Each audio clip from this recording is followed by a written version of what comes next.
I apologize in advance for all the switching backgrounds in this video.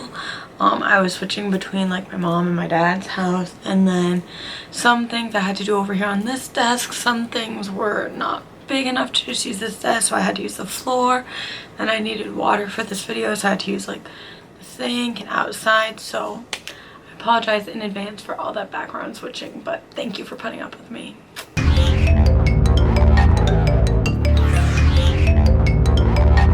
Hey guys, it's Georgia. Welcome back to my YouTube channel. If you're new here, welcome to my YouTube channel. So for today's video, I'm sort of doing something a little bit different. I had my work shoes and I was noticing they had a pretty, not big hole in them, but there was just like a little hole on each one where like my big toe goes. And I just figured it'd be easier to fix them and cheaper to fix them than it would be to buy an entire other brand new pair of shoes. So that's what the video is today. I hope you guys like it, and yeah, let's get started. So to start off, here's the shoes I'll be using. So you can see they just sort of have like a little hole on the top, and they look grimy because they're my work shoes and I work at a coffee shop, so there's just a lot of coffee stuck on them. They're just dirty and dingy, so I just figure we can fix them up, clean them up, add some new colors to it, and make them just a little bit more fun new. I'm going to be adding these shoe insoles into it just because since I wear them when I'm standing all the time, they're really flat. So this is just an easy and quick way to make it so they're a little bit softer when I'm standing on them up on my feet all day. And here are the patches that I bought to use for them.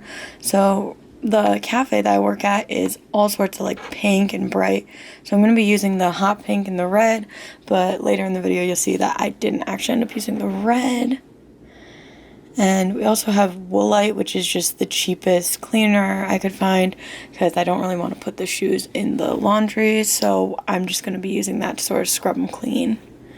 So here we are using the Woolite, just trying to make them so they're a little bit cleaner, a little bit nicer. This did take a while just because there are so many little like crevices, and there was coffee soaked into my shoe from taking stuff off the burners, all that stuff. But aside from that, it really wasn't that bad. It really was just time consuming. There's a lot of paint also on my shoes, which I don't know. I know where that comes from because I paint in my room all the time, but that doesn't happen at work.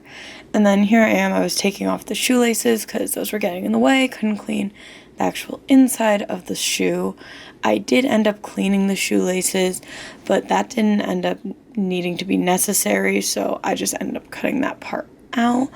But yeah, I ended up doing this, and it was really just more time consuming than it was annoying, if that makes any sense. And then I did end up doing the other shoe. For the second one, I had already taken off the shoelaces because I saw that that took some time. These all were very dirty. As you can see, the suds coming off the shoe are slightly like brown because of all the dirt and sweat and gunk that has been bent up in them, because I used these at my first job too, which was 2 years ago. So this has been from 2 years of working, and that's the only time I'm on my feet, so they're just very worn down, nasty. But a new pair of them would have been $100, so the entire project cost maybe, I think it was maybe $25, including the detergent and all.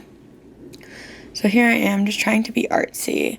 I ended up bringing them outside, but they were out there overnight and still didn't dry, so I had to use a hair dryer, and they still didn't dry after doing it for half an hour each shoe, so make sure you plan for that. So here they are when they were still slightly damp, but I didn't really care enough to fix it at that point. So I did end up putting like 2 pairs of shorts in the shoes just to give them a little bit of dimension while I was working on them, so that I had something I could press onto and they weren't going to just press down together, mold in a really weird way. These patches, it took forever to put them on. This is very sped up, but it took about 30 minutes to put them on, like, together, just because the package they came in, it was literally just a Ziploc bag. So there was no instructions with how high to put the heat at, how long to put it on. I didn't know if I was supposed to just leave the iron in one spot or if I was supposed to move it back and forth. I ended up just like moving it around just because I figured that was safer bet so that nothing burned. As you can see, there's still steam coming up from it because of just all the water that was still stuck in them. But yeah, the packaging didn't say if I had to put anything over it. So this is just sort of what I was going with from the other patches that I have and the other patches that I've seen. A lot of them say to move it back and forth. And then here's just me doing the second shoe. As you can see, I only did the front toe on both of these, but I do have the other two patches there. At this point, I was going to put the other two either on the outside or on the heel of the shoe so that it would look a little bit more completed. But any way that I did that, it ended up looking really childish. It just didn't really make sense because they were different colors and they were just both the same size, so like couldn't be switched. It wasn't like one was bigger, one was smaller. And then I could not get them on the back of the heel, and on the side, I didn't know what would have happened with the logo for Nike. And this is not a sponsored like video at all, but the logo is like almost foamy, so I didn't know if that would end up burning or like getting peeled off, so I just didn't want to touch it. So I did end up just doing the front two toes, but that took a lot of time anyway. Later in the video you'll see what I did to secure them more, but this took quite a while just because I was making sure that they weren't flapping up. And then right here you can see that one, the top of it was not melting down, but there was glue on it, so it's not like there was no glue there. But I think just whatever company I bought these from, I can't remember off the top of my head, but if you were to ever buy from them, I wouldn't, because the patches are fine, but there's no instructions at all. So I was just sort of going with whatever I remember from doing other ones. And yeah. So this is them when they were finally had the patches on, but it was still very, very hard to like keep them on. So you'll see what I did to fix that issue. So here I am with my jar of different strings. Yes, I spent all that time moving those friendship thread things into little balls of yarn.